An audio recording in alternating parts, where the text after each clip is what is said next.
एक गांव में विमला अपनी बहू भूमिका परी के साथ रहती थी। भूमिका परी को विमला का बेटा राजेश बहुत पसंद आ गया था, जिस वजह से उसने परी लोग छोड़कर राजेश से शादी कर ली। पर उसकी सास को भूमिका बिल्कुल भी अच्छी नहीं लगती थी। वह हमेशा उस पर अत्याचार करती रहती। अरे भूमिका परी, कहाँ मर गई? जल्दी आ, मेरे लिए खाना बना ले। कहने के लिए तू एक परी है, पर कुछ काम धंधा भी नहीं करती। अभी लाई माँ जी, बस बन ही गया। और यह कहकर भूमिका अपनी सास विमला के लिए खाना लाई। जब उसने खाना खाया तो उसने खाना भूमिका पर फेंकते हुए कहा, कैसा खाना बनाया है? खाना बनाना भी नहीं आता क्या? परी लोग में सिर्फ जादू टोना करती थी क्या? अरे माँ जी, आप ऐसा क्यों कह रही हैं? खाना तो मैंने अच्छा बनाया था। तभी वहाँ राजेश आया और उसने अपनी माँ से कहा, अरे माँ, आप भूमिका के साथ ऐसा व्यवहार क्यों कर रही हो? तू ज्यादा मत बोल, तू तो अपनी बीवी का ही चमचा है।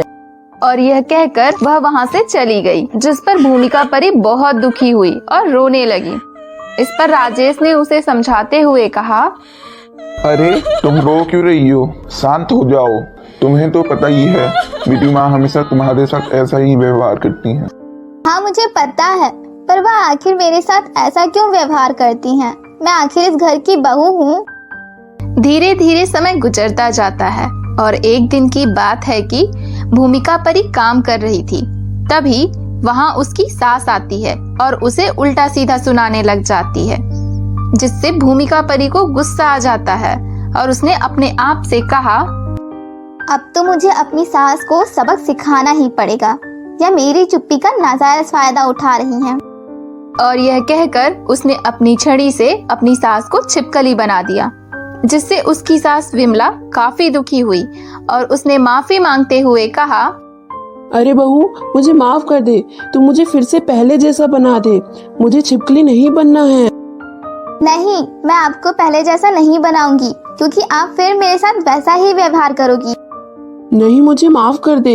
अब मैं तेरे साथ कभी गलत व्यवहार नहीं करूंगी, ना ही तुझ पे अत्याचार करूंगी।